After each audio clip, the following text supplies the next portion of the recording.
The National Agency for Food and Drug Administration and Control has addressed allegations of extortion from traders at the Onitsha Bridge Head market following a viral video by activist Martins Otshe, also known as Verydarkman. Well, according to a statement by the Director-General of NAFDAC, Professor Mojisola Adeyeye, the agency conducted a nationwide enforcement exercise targeting open drug markets in Idumota, Lagos, Aba, and Onitsha. The operation resulted in the seizure and destruction of illegal drugs worth over 1 trillion naira. Investigations also revealed that the shops did not meet good storage and distribution practice standards and were not registered with the Pharmacy Control of Nigeria, in clear violation of national laws. And as part of regulatory actions, investigative charges were imposed on the offending operators as stipulated in federal government regulations. And I will read a part of her statement there. She wrote, these charges for the sale of unregistered products, which was reduced to 200,000 naira following appeals, another 2 million naira investigative charge for violations of good storage and distribution practices, which was reduced to 500,000 naira after further appeals. These penalties are officially gazetted charges and were applied fairly across the affected markets. By enforcing compliance with regulations, the agency aims to protect the most vulnerable, including pregnant women, children, and individuals with chronic conditions.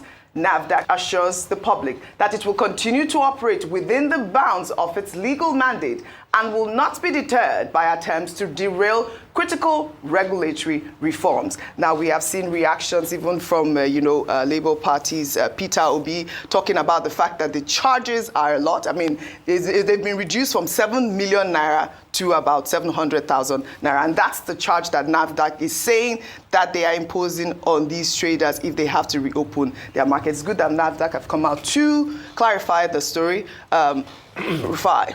So why are they attacking? What did VDM do wrong now? Why are they attacking VDM? Because VDM is actually correct. And he put up for the slip and he showed that they were paying actually 750 to a central bank account. 700,000. 700,000 with something called NAFDAC projects. The question is, all this charge, what did they want to do with it? If you estimate the payment, like he was saying in the video, is going to be going to the billions.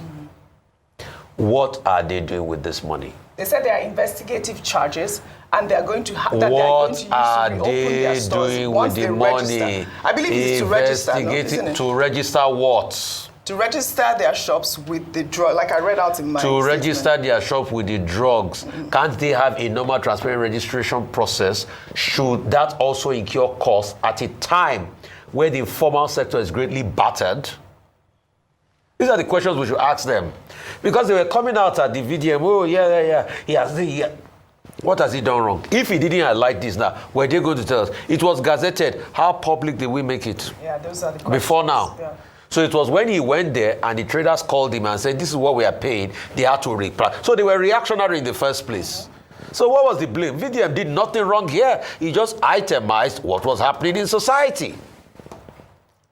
And if you have investigated fake drugs and all of that, the question is, what mechanism are you putting in place? I know there's a company out of Ghana many years ago called Proxy that will give you a scratch card, something, to be able to check if it was a fake drug or not.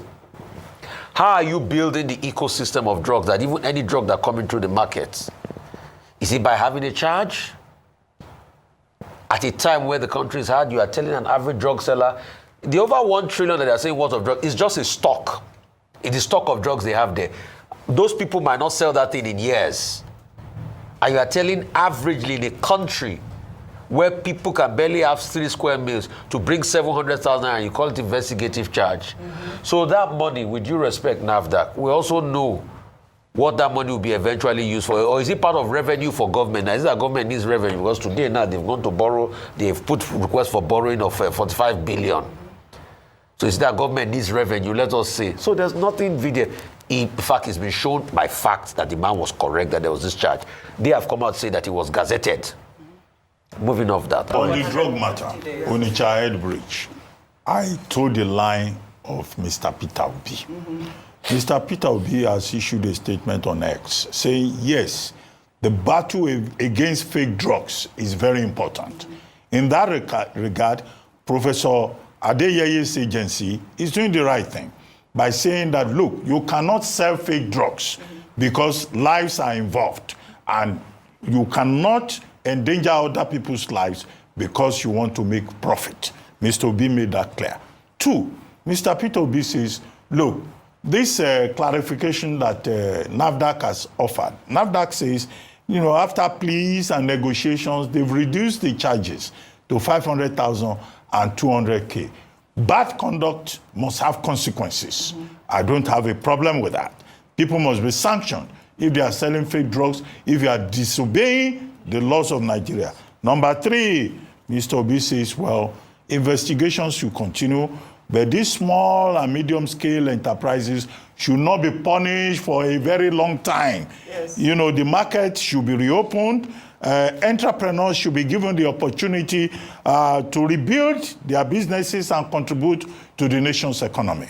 But Mr. Obi says, fake drugs business is not allowed, whether it's in Onitsha or it's in Agege. All right. Those are the critical points. Well said. Thank you, Dr. Abati.